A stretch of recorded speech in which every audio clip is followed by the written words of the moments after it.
एक तरफ से देखा जाए तो ये अच्छी बात है कि जैसे माननीय कांशीराम जी ने भी कहा था कि जिसकी जितनी संख्या भारी उसकी उतनी हिस्सेदारी। जाति जनगणना, जाति के नाम पे तो देश पहले भी बंटा हुआ है, हम उसे जाति जनगणना के नाम पर दोबारा बांट रहे हैं। आज़ादी के बाद अभी तक जाति जनगणना हुई नहीं है, तो जैसे आरक्षण मिल रहा है या कोई सुविधाएं जो चल रही है समाजवादी अर्थव्यवस्था तक तो मिलती है, हर एक गरीब को, हर एक वंचित इंसान को जो मिलती है वो अब सही ढंग से नहीं मिल पा रही है, क्योंकि हमें पूरा आंकड़ा ही नहीं है हमारे पास कि उनकी जनसंख्या कितनी है। तो कांग्रेस हो चाहे बीजेपी हो, अगर 70 साल में अगर कोई जाति है वो अभी तक ऊपर नहीं उठी है, उसको 70 साल से आरक्षण प्राप्त है, तो फिर ये देश की एक बहुत बड़ी समस्या है। देश की सरकारें अच्छा काम कर सकती है, जो अभी प्रेजेंट में सरकार है वो भी, और जो पीछे रही है जो विपक्ष भी है, अगर दोनों साथ मिलकर सारे मुद्दे छोड़कर समाज सुधारने में काम करेंगे तो रियल में कहता हूँ कि सही हो जाएगा।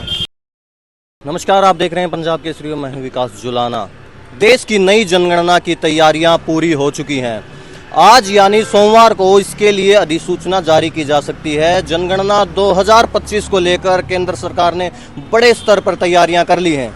रविवार को केंद्रीय गृह मंत्री अमित शाह ने इस जनगणना को लेकर एक अहम बैठक की। इस बैठक में केंद्रीय गृह सचिव, महारजिस्ट्रार और जनगणना आयुक्त समेत अन्य वरिष्ठ अधिकारी शामिल हुए।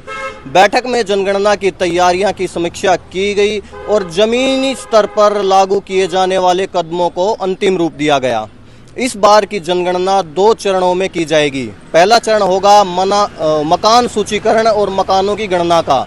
इसमें हर परिवार के घर की स्थिति, संपत्ति और उसमें उपलब्ध सुविधाओं की जानकारी दी जाएगी।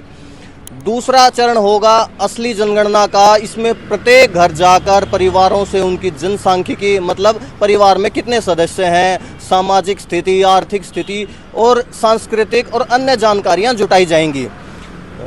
सरकार के मुताबिक इस बार की जनगणना बेहद आधुनिक और टेक्नोलॉजी आधारित होगी। इस बार मोबाइल एप्लीकेशन के जरिए डिजिटल जनगणना की जाएगी। लोगों को खुद से जनगणना का विकल्प भी मिलेगा, जिससे वे अपनी जानकारी खुद भी भर सकेंगे। इस महाअभियान में लगभग 34 लाख कर्मचारियों को तैनात किया जाएगा। इसके साथ ही 1,30,000 जनगणना पदाधिकारी इस पूरी प्रक्रिया का संचालन करेंगे। यह देश की 16वीं जनगणना होगी और स्वतंत्रता के बाद 8वीं। सरकार ने भरोसा दिलाया है कि चाहे वह डेटा कलेक्टर करना हो, प्रोसेस करना या स्टोर करना, जनगणना के सभी चरणों का उसके लिए कड़ी सुरक्षा के उपाय किए जाएंगे और कोई भी डेटा लीक की गुंजाइश नहीं छोड़ी जाएगी। इस बार की जनगणना में एक और बड़ा बदलाव किया जाएगा। देश में पहली बार जाति आधारित जनगणना की जाएगी। इससे सामाजिक न्याय और योजनाओं के निर्धारण में सरकार को बेहतर जानकारी मिल सकेगी। आपको बता दें कि लोकसभा चुनाव के दौरान जाति जनगणना एक बड़ा मुद्दा बना रहा था। जाति जनगणना के मुद्दे को लेकर हम अभी मौजूद हैं दिल्ली यूनिवर्सिटी कैंपस में। यहाँ स्टूडेंट से जानते हैं कि अब जो होने वाली जाति जनगणना है उनको लेकर उनकी क्या राय है। क्या नाम है आपका? मेरा नाम पंकज तालनिया है, मैं केएमसी कॉलेज का स्टूडेंट हूँ और मैं फर्स्ट ईयर का स्टूडेंट हूँ। तो क्या सोचते हैं, अभी जाति जनगणना गवर्नमेंट ने कहा है कि स्टार्ट कर देंगे और पूरे भारत में लोगों का डेटा इकट्ठा किया जाएगा, कैसे देखते हैं? ये तो एक तरफ से देखा जाए तो ये अच्छी बात है कि जैसे माननीय कांशीराम जी ने भी कहा था कि जिसकी जितनी संख्या भारी उसकी उतनी हिस्सेदारी। जिस प्रकार आज़ादी के बाद अभी तक जाति जनगणना हुई नहीं है, तो जैसे आरक्षण मिल रहा है या कोई सुविधाएं जो चल रही है समाजवादी अर्थव्यवस्था तक तो मिलती है, हर एक गरीब को, हर एक वंचित इंसान को जो मिलती है वो अब सही ढंग से नहीं मिल पा रही है, क्योंकि हमें पूरा आंकड़ा ही नहीं है हमारे पास कि उनकी जनसंख्या कितनी है।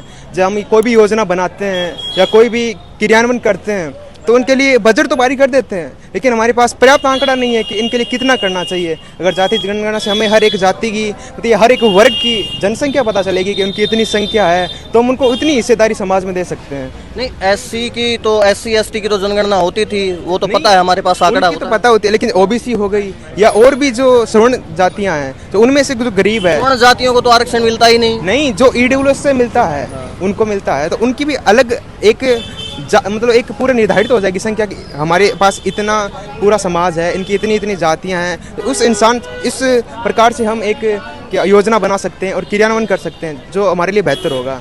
आपको नहीं लगता कि इससे देश में जो सौहार्द है, जातिवाद है, वो सौहार्द पे खतरा है या जातिवाद ज़्यादा फैलने की समस्या आ सकती है? हाँ, हर एक चीज़ का 2 फैक्टर होते हैं, या तो नकारात्मक होता है या सकारात्मक होता है। ये इसे तो एक नकारात्मक थोड़ा बहुत इफेक्ट तो पड़ेगा, जिसकी विचारधाराओं पे हम बदल नहीं सकते हैं। वो विचारधारा तो वैसी ही रहेगी, लेकिन एक तरह से देखें तो एक हमारे सुधार का भी एक हिस्सा रहा है। जैसे विपक्ष का भी एक मुद्दा रहा है, राहुल गांधी जी का भी एक मुद्दा रहा है कि जाति जनगणना होनी चाहिए, और उन्होंने भी कई बार मांगे उठाई है जाति जनगणना की, और सरकार ने भी अब इसे लागू करी। आखिरकार विपक्ष के दबाव से ही ये लागू भी किया है। मेरा मानना है कि विपक्ष का दबाव रहा है जिसके कारण उन्होंने लागू किया, वरना उनके जो हमारी सत्ता में जो सरकार है उनके कई मंत्री कहते आए हैं कि हम जाति जनगणना विरोध करते हैं, उन्हें खुलकर मंचों में कहा है, लेकिन फिर अचानक कुछ ऐसी क्या घटना हो गई कि उन्होंने खुलकर कह दिया कि हम जाति जनगणना कराने चाहते हैं। आप क्या सोचते हैं, जाति जनगणना देश के लिए फायदेमंद होगी? नहीं, कोई फायदेमंद नहीं है। देखिए सर, बात कुछ ऐसी है कि जाति जनगणना, जाति के नाम पे तो देश पहले भी बंटा हुआ है, हम उसे जाति जनगणना के नाम पर दोबारा बांट रहे हैं। जैसा कि हम जाति पूछकर प्रतिभा मार रहे हैं सर, हम रिजर्वेशन के तो वैसे खिलाफ है। हम रिजर्वेशन के कारण थोड़ा वो है ना कि जो कैंडिडेट जो है ना भाई उपयुक्त है, वो उसको वो प्रतिभा है ना वो बाहर नहीं निकल पाती, वो दब जाता है कि वो उसको नंबर ज़्यादा चाहिए। जैसा कि हम नीट में देख रहे हैं पिछले कुछ समय से कि थोड़ा एसटी के वो दबे हुए हैं। मानी बात, अगर 70 साल में हम उन्हें ऊपर नहीं ला पाए तो ये हमारे देश की कहीं ना कहीं राजनीतिक कमी है, चाहे वो कांग्रेस हो चाहे बीजेपी हो। अगर 70 साल में अगर कोई जाति है वो अभी तक ऊपर नहीं उठी है, उसको 70 साल से आरक्षण प्राप्त है, तो फिर ये देश की एक बहुत बड़ी समस्या है सर। 70 साल से कह रहे हैं आरक्षण मिल रहा है, फिर भी हम उन जातियों को जो दबे कुचले हैं, दलित हैं, उनको ऊपर नहीं उठा पाए हैं। आप कह रहे हैं कि अब उठा देंगे, इससे क्या होगा? तो सर मैं तो क्या, ये तो सरकार को सोचना चाहिए ना। जैसे सत्ता में कांग्रेस भी रही है, अब कई सालों से बीजेपी भी है, तो उनकी कार्यनीति में कुछ सही इजाफा नहीं हुआ है। ये पूरा कार्यनीति का है। आरक्षण तो अपनी जगह एक सही चीज़ है, लेकिन उनको लागू करने वाले लोग सही नहीं हैं, वो अच्छी तरह से लागू कर नहीं पा रहे हैं, इसीलिए शायद उनका हो नहीं पा रहा है, उत्थान नहीं हो पा रहा है। इसलिए हमें कार्यनीति पे ज़्यादा ध्यान देना चाहिए। अगर कार्यनीति देश की सरकारें और विपक्ष भी उनका साथ देगा उस कार्यनीति में, तो मेरा मानना है कि देश की सरकारें अच्छा काम कर सकती है। जो अभी प्रेजेंट में सरकार है वो भी, और जो पीछे रही है जो विपक्ष भी है, अगर दोनों साथ मिलकर सारे मुद्दे छोड़कर समाज सुधारने में काम करेंगे तो रियल में कहता हूँ कि सही हो जाएगा। फिलहाल देश तैयार है अपनी अगली जनगणना के लिए, और ये होगी पहले से कहीं ज़्यादा वैज्ञानिक, डिजिटल और समावेशी। अब देखना होगा कि सरकार इस बार किस तरह से इन आंकड़ों का उपयोग करेगी और आम जनता को इनका कितना लाभ होगा। पंजाबकेसरी.com की टीम इस जनगणना की हर अपडेट आप तक पहुंचाती रहेगी।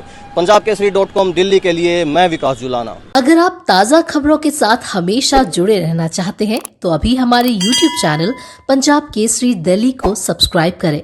साथ ही Facebook और Instagram पर भी हमें फॉलो करना ना भूलें। आपका समर्थन ही हमारी ताकत है। धन्यवाद।